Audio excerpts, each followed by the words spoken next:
So what is up sa inyo mga boss? So we are back again with another video. So this is the part 6 and day 6 of our build para sa ating project.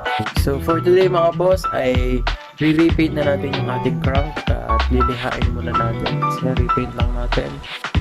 Then kabit na natin yung ibang mga parts na pwede natin makabit. Kasi yung ibang mga pyesa hindi pa natin makakabit dahil hindi pa dumarating. So, inabutan tayo ng holiday. So, baka next year na siya dumating. Pero, yun mga boss. Darating pa rin yan. Kaya, as soon as possible na dumating yung ating mga pyesa, kakabit agad natin yan. So, yun lang mga boss. Tara!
So yun na nga mga boss, okay na to, nalihan na natin, nakinis na natin, pwede na silang i-paint. So ito gamit natin paint, boss nilang na black. So yan, kukunti na lang ata to, so kung ano lang yung matitira, gusto malalagyan.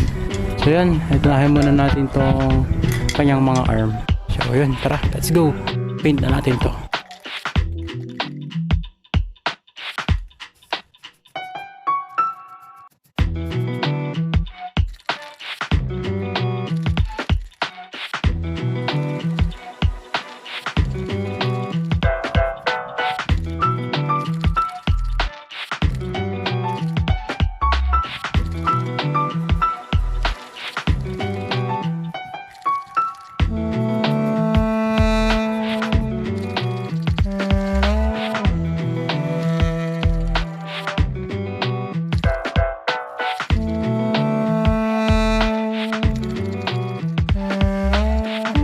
So yan, ito na siya mga bossing, no? Ganda na niya. Na-paint na natin lahat. Buti sumakto yung ating paint. Kaso nga lang manipis lang yan na layer. Pero okay lang yan kasi meron pa naman yan yung stock color niya. Bali pinatungan lang natin. So yan, nawala na yung mga kalawang, di ba? Tapos kuminis pa. So yun lang mga boss. Bukas ulit. Medyo padilim na. Tingnan natin kung matutuyo to. Pero papasok ko na. Yun, bukas ulit.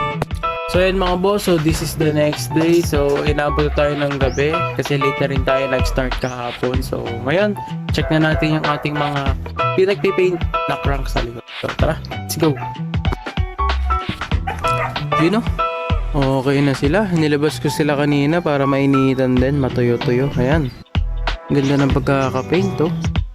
Ganda rin ng pagkakalihan natin. Smooth na smooth. Ayan.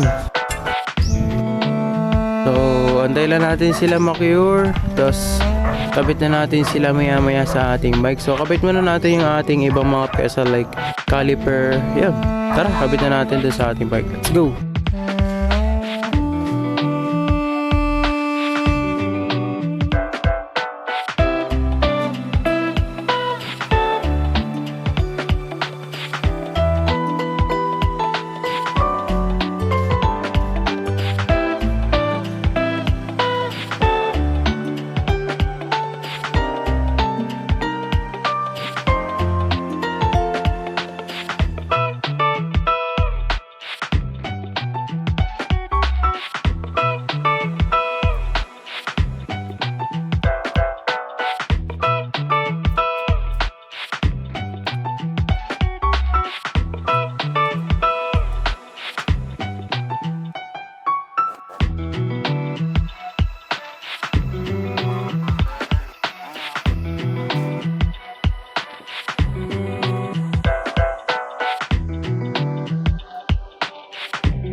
So yun, nakabit na natin yung sa harap, pati sa likod. Kasi sa likod may problema. Ayaw kong magat.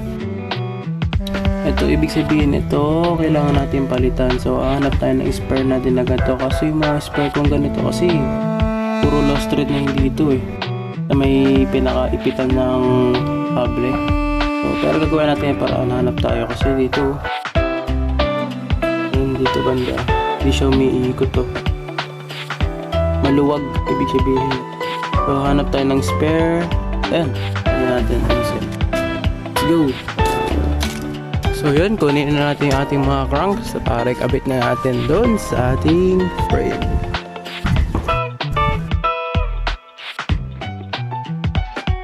Yan.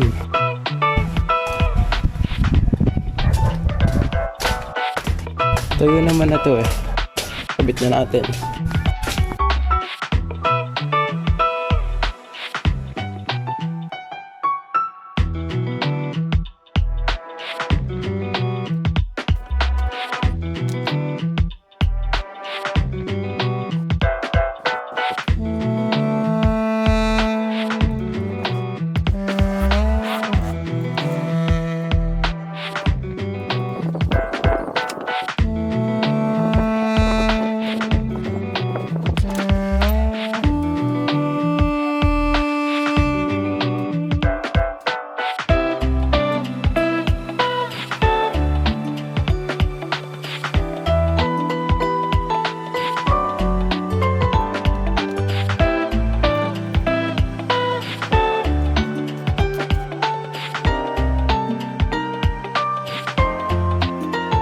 So yun, naikabit na nga natin eh, no?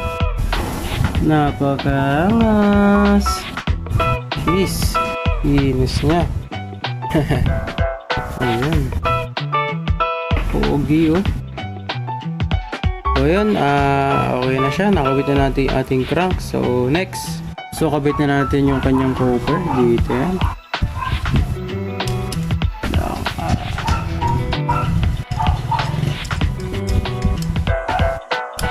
Yun. Kailangan kanyang cover para mas luminis siyang tignan. Nice one.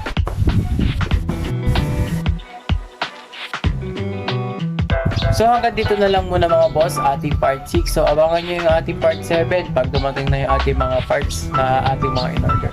So wala pa talaga, hindi pa. Tagal eh. Ito lang yung ating mo nang ginawa sa part 6. So abangan nyo sa part 7 next year siguro. Pero ayan, part 7. Nakakabit na natin at may bubuo na natin lahat ng ating project bike. So yun lang mga boss. Happy New Year sa inyo. Merry Christmas. Hanggang dito na lang.